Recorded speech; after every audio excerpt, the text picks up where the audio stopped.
Hey guys, welcome back. You finally made it, yay, out of talking about all the different types of social structures from these past couple of videos. So far we've learned about social interaction and how important that is because it leads to the construction of how our reality is.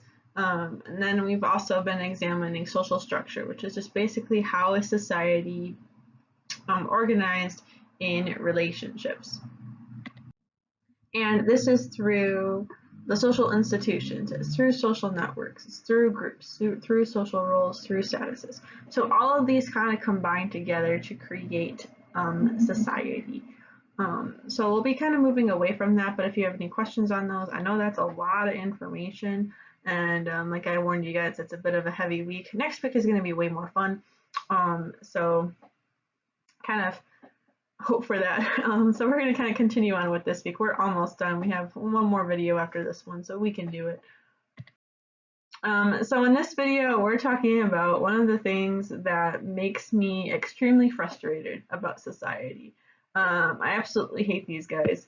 And that's bureaucracy and large formal organizations. We're going to learn what it is. We're going to learn what Weber has to say about it. Remember, Weber is one of my personal favorite guys, not the grill. And then we're going to talk about how annoying these things are. If you haven't already, I have a rant about what's known as McDonaldization. You may have watched it back in the culture section, but this is going to kind of come up again in this lecture. And if you haven't watched it, it's going to be in one of the recommended videos, either at the end of this video or sometime in one of the up above thingy-mabobs when I decide to plug that in there after I upload it to YouTube. So we're going to learn a lot about organizations. So basically, groups get bigger and bigger and bigger sometimes, right? So, and remember, a group can be 2 or more people. So sometimes there's 100, sometimes there's 1,000 groups, right? So as these get larger, there needs to be some type of way to have organization as well as some type of administration.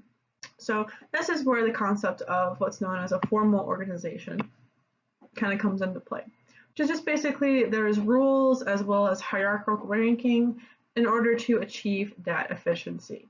So and what formal organization is just basically it's designed for a specific purpose, so it has a specific role in society, and they're structured for the maximum efficiency. We're going to learn later that this might not be the case, and that makes me super duper angry. Super duper frustrating.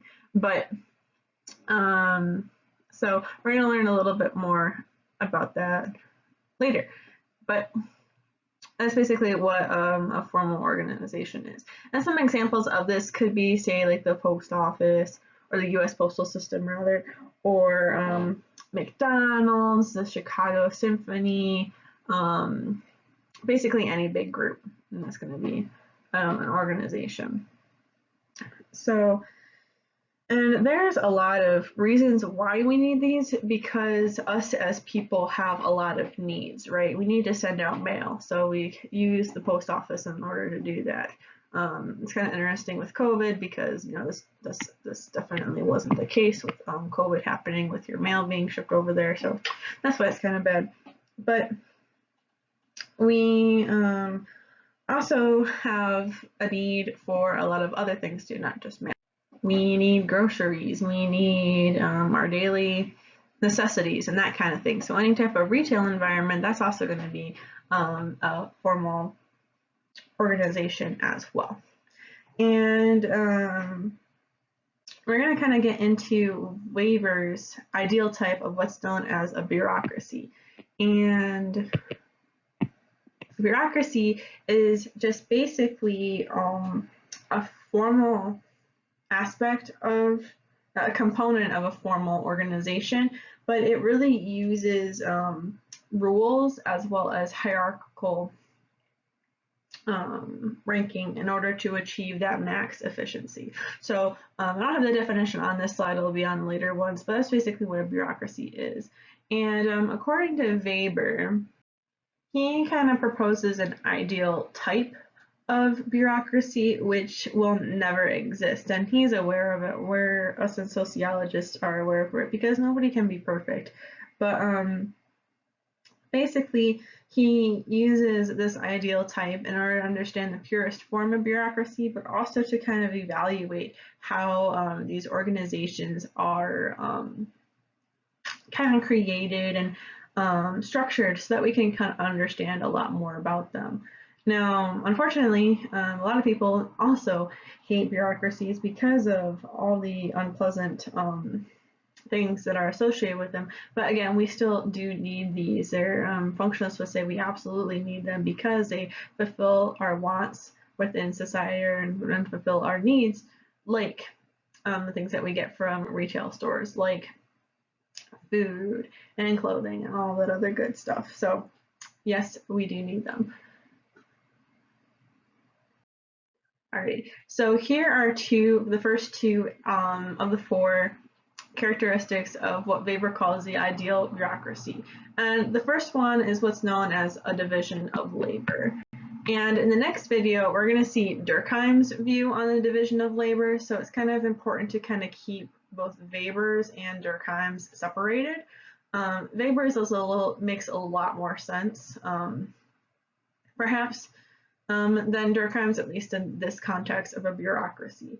In Durkheim's, he's more examining the evolution of society. So for those of you who are interested in history and things like that, you'll probably like Durkheim's a little bit more. But for Weber, he's examining the division of labor. So how is our workforce basically divided? So for instance, there's a specialization of tasks that are kind of divvied up. Take for instance here at SMC, right? My tasks as a social science professor are going to be completely different than those of your biology or English teacher, right? Just because we're teaching social science, I have no idea how to, talk about how the mitochondria is the powerhouse source of the cell. So there's different specializations like that. I don't necessarily know how to clean things appropriately, just like our custodial staff does. I just don't know that. I have no skills whatsoever in IT, which is why I'm always struggling with these lectures. So you wouldn't want me to help you out there. And then there's also the administration or admissions or the registrar, financial aid. There's all these little sections of SMC that make up SMC, but they're all specialized. We all have our own little aspect of it. So that's just one aspect of the division of labor. So there's that specialized tasks. The second one of Weber's ideal type is going to be the hierarchy of authority. So what this means is there's kind of a ranking system that's going on. So for instance, if we were to examine the government, the president is obviously going to be at the top, followed by your VP and everything, and then you get the cabinet and all the way down to the departments and different agencies that are going on. Similarly, if we were to take SMC, we still have the president with Dr. Joe. Now this is going to suck. You're going to hear all of my little pen things. But then we also have our different VPs. So like the VP of instruction, for instance, with Dr. Fine. We have our different deans of our schools. And then we have our different chairs. Ours is Dr. K for this department. This is Dr. Howell. And then you have your professors. And then you have your adjuncts too. And this is where I'm at. Kind of a low guy on the totem pole. And then all of us kind of help you guys, the students. And you might notice it's a hierarchy because there's few people at the top, and then as you go down, there's a lot of people at the bottom. But basically, each position is under the supervision of the person ahead of them or all the other sections above them. So that there's a clear chain of command that's going on. So similarly, if you're working, say, for instance, a retail job, You might start with you, and then you might have your manager, and then you have the manager's manager, and it kind of goes all the way up from there until you have like the store director, and then you have your district people, and then you can go all the way up to the CEO. And all of those are different buildings on there. So that's basically how, say for instance, a retail area might do it.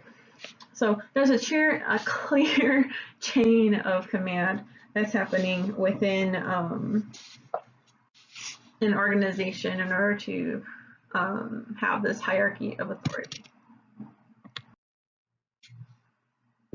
And then the next section, I guess, or next element of Weber's ideal bureaucracy is there are a lot of rules that are that people are needing to follow, and that we have way too many rules to even, remember. So, and in thinking about that, these rules have to be really clear. So that way people know them, and that way it gets kind of known that people know them, and the organization basically has a memory of them while everything is working because we have these rules. So they're kind of there, and they kind of continue on as more and more people are either replaced or they're not working here anymore, or different managers or leadership changes. These rules will kind of be the standard way of doing things. You always have to stick by the book. The customer is always right, even though we all know that the customer is almost never right, but we still have to treat them like they are. It makes me feel so frustrated. So that's one another element of the bureaucracy. And the final one is something called impersonality. So what this means is that you are basically working, as Weber says, sine ira et studio, which means without hatred or passion. You're just basically grinding. You're just going along with it. So this basically, but this really leads to the feeling of coldness and unfamiliarity with people just because of the way how everything is set up. So, and you can kind of see this with how I've designed my lecture for this section. It's very boring compared to some of the other ones that I've done. It's just basically a lot of text. Then I throw in a little bit of a picture because I get a little bit bored of it. So, and in thinking about this impersonality, as you think about bigger and bigger corporations, you're not even necessarily even connecting with other humans. For instance, you're connecting with electronic menus and trying to get through that phone tree, so that way you can actually speak to a human, or you're going through all the different bots, even though you know that a human can only be the person who fixes your problem for you. So now, in order to be considered an ideal bureaucracy, you have to have all four of these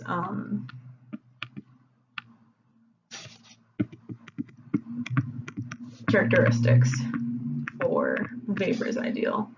I'm going to spell hierarchy wrong, I'm sorry. I have before E except after C, but maybe not. So you have to have all of these four in order to count as a bureaucracy in Weber's view. However, your book, if you're following along in the book, also adds employment based on technical experience as a fifth category. However, and if you read the original Weberian classic work, this is tied into the specialization of skills and the division of labor. So I'm not really sure why they add this on here. Sorry, I'm thinking too much. But for some reason they do. So I just wanted to point that out. So basically, for an ideal bureaucracy, they're saying that you should be hired because of the different skills that you have, rather than favoritism or knowing a person. However, if we're thinking about it's not what you know, it's who you know, that is extremely true within the hiring market nowadays. It's basically your skills can be taught. Your skills don't necessarily matter. You need the degree, of course, but for many jobs, you have to know somebody. You have to have an in to a company in order to actually like get a really, really good job.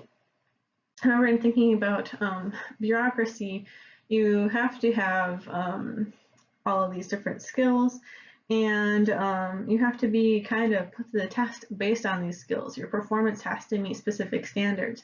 For instance, at a retail place that I worked at, you would be timed for, if you were doing personal shopping, how many items per hour you were picking during your batches, or how many units per hour you were packing things, or even just how fast did you put stuff on the shelf. So you have to meet specific standards, otherwise in this case your raises were impacted, your managers weren't very happy, all those other things, which creates a very stressful environment. That's why I'm not in there anymore. But that is just one way to kind of keep workers on their toes, I guess, in this bureaucracy. So those are the 4/5 areas of bureaucracy per Weber and your book. Now, there is a lot of issues of bureaucracy, which I could go on a rant about for a very long time. So I'm trying to reel that in because I don't want to rant too long, and my voice is getting super scratchy. However, in thinking about the different rules that bureaucracy creates, it's very difficult to make rules that please absolutely everybody, right? And some phrases and some rules are going to kind of you're going to have a lot of loopholes. Or even questionable statements, right? So what happens if you have this scenario, but also this scenario, but in the rules, it doesn't really talk about that, right? What happens when you're dealing with like domestic abuse or something like that, but in the rule book, it doesn't even talk about the existence of domestic abuse or abuse just in general regarding your area. So how do we even do that? And then because it is a bureaucracy, everything really tends to benefit those people who are at the top of the pyramid, or just basically at the top, because they have the most power, right? It's the CEOs who are buying a yacht year after year, while the people who are workers are struggling to make minimum wage.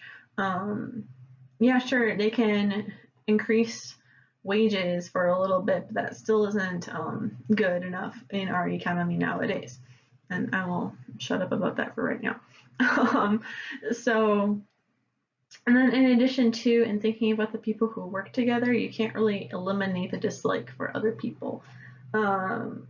Sure, you're supposed to have impersonality, but because of this, the way how everything is structured, how the way everything is set up, you kind of have to rely on one another. If people dislike each other, you're going to have to work together anyway, and you can't really escape them depending on what you're doing. In addition, kind of similar to culture and how the development of culture can experience a cultural lag, change is extremely slow in bureaucracies just because of the size of them and because they're supposed to be efficient but have all these rules. So then you have to jump through the rule book and make sure that everything's okay. Now, granted, there is a little bit of one thing that can make it faster, which is natural disasters or social disasters too.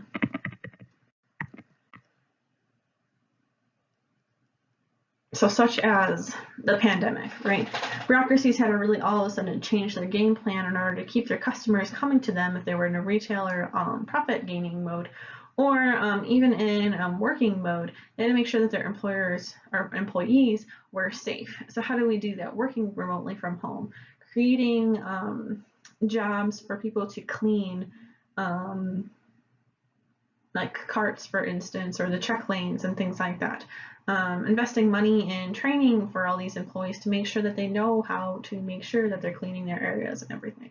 So in some instances, change can be pretty fast because of the need of an organization in order to get those different types of profits or whatever their end goal might be. But for the most part, change is slow, and you have to jump through so many hoops, and I absolutely hate jumping through all of these hoops.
Sorry, my trash guys came and disrupted my previous slide, and usually when I try to edit it, it'll create those awkward long pauses. So in order to avoid that, I'm going to hopefully talk about the division of labor issues on this slide. But look at this, we have even more issues to talk about. So with the division of labor, sometimes the skills aren't necessarily equal.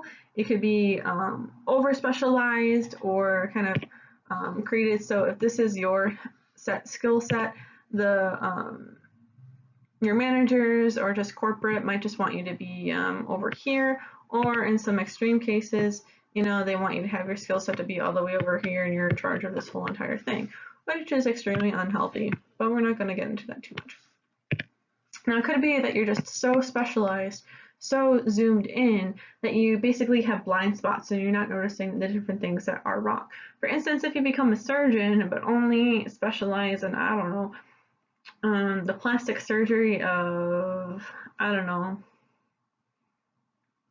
just plastic surgery of, I don't know, let's just say the stomach, instead of other instances of plastic surgery, you might have blind spots as to how the work that you do on somebody's stomach might be impacting the rest of your body. Similarly, if you're so zoned in on trying to, you know, maybe stock all the things that you need to have stocked in the amount of time that you're given, that you might not really care how exactly you clean up after yourself, or you might not even care what the other aisles in the area around yours looks like, just because you're so focused on trying to get your stuff done so that way you don't get yelled at. So when it becomes so specialized, there's a train in capacity that's going on because you don't really realize what's going on with that within the future or next department. Some other feelings that might happen because of the division of labor is this term called alienation. And for you Marx fans out there, you might already know his thoughts about alienation, but remember, we're talking about Weber, so Weber's version of alienation is going to be a little bit different. And for those of you who don't know what Marx's thoughts are on alienation, we're going to get to that in a couple weeks from now. But basically, for Weber, it's this feeling of a dissociation or a detachment from the bureaucracy, so from your corporation, from the big organization. You just don't feel very attached to this. And this kind of brings in Marx's ideas, thinking about it just a little bit, but it's more of a Weber instance.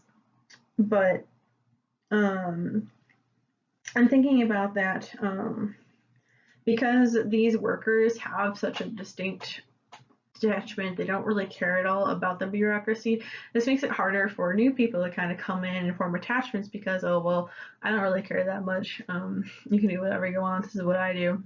Whatever. That's basically an alienation. You don't care about, your company. You don't really care about your customers and that kind of thing. It's just, I'm just detached from it. And alternatively too, there can be this thing called ritualism that occurs, which is just basically where you treat the rules, because there are so many rules and it's the organization's way of doing things, as more important than the people that these rules are supposed to help. So especially when it comes into terms like the different leaves and things like that, or different definitions of what to do, kind of similar in talking about different jobs, or different rules rather, and why things get so complicated so quickly. There could be something complicated, but you have to treat the rules as more important. So, oh, we're not allowed to do that because the rule says we can't, instead of going above and beyond for the customer. So that's basically ritualism. Kind of get into that ritual, oh, we have to do things this way because that's what we have to do. In addition, Weber's kind of major, one of his major concepts is the iron cage of rationality, which is just basically we're stuck in this iron cage of bureaucracy and we cannot escape it. The only reason, well, not the only reason, but one of the reasons we cannot escape this iron cage is because without it, we can't survive. So without all these formal organizations, without all these major groups, and corporations and businesses and everything like that, our society just cannot work. But these corporations are just so terrible for us in so many different ways. And I would love to talk about it more if we were in a theory class, but we're not. So kind of similar to all the different influences that, say for instance, fast food has on us, and thinking about how with the ease of drive-throughs, especially with COVID occurring, and how that predictability of knowing what your food you're going to get and the quickness of it, this has kind of leaned into a little bit more of our culture as well, of we want instant gratification. And that's because of all the different bureaucracies that are surrounding us. We have all these different, say for like Amazon, you get kind of angry if you don't get your package within 2 days, or from wherever you're angry that you don't get things within a reasonable amount of time. And that reasonable amount of time for us has shrunk in comparison to a few years ago, or even a decade from now, and then compared to last century.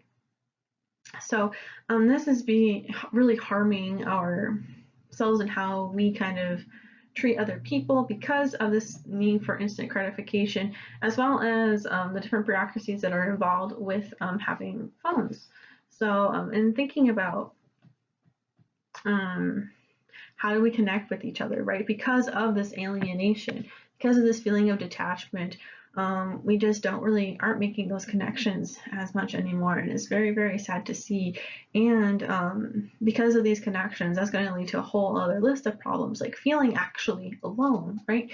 Going into depression, not being able to communicate effectively. So having that social awkwardness or just inability to communicate well also ties into this iron cage. So there's so many bad things about bureaucracy, and like I said, I hate it, but we need it. So I'm going to leave it there because I feel like I went into a little bit of a rant. But if you look into my McDonaldization video, I analyze this whole fast food thing a little bit more in my video. That's about, I think, 40 minutes long. I don't remember. I did it last semester. So feel free to look at that if you haven't already. McDonaldization is one of my favorite things to talk about. So if you want more videos on it, just let me know. But let's end this video. So in this video, we learned what a bureaucracy is, which is just basically a formal organization that has a hierarchy and rules to follow. We learned about Max Weber's 4/5 ideal types of bureaucracy. In addition to having rules and a hierarchy, there's a division of labor. And what's the fourth one? And impersonality. Duh, I was just ranting about that. And then you listen to a rant from me about some not so great things about bureaucracy. In the next video, we're going to examine society from a little bit more of a historical standpoint. So for you history buffs out there, this next video is going to be for you. So stay tuned, and we're going to meet our friend Durkheim. So looking forward to that, and I'll see you guys next time.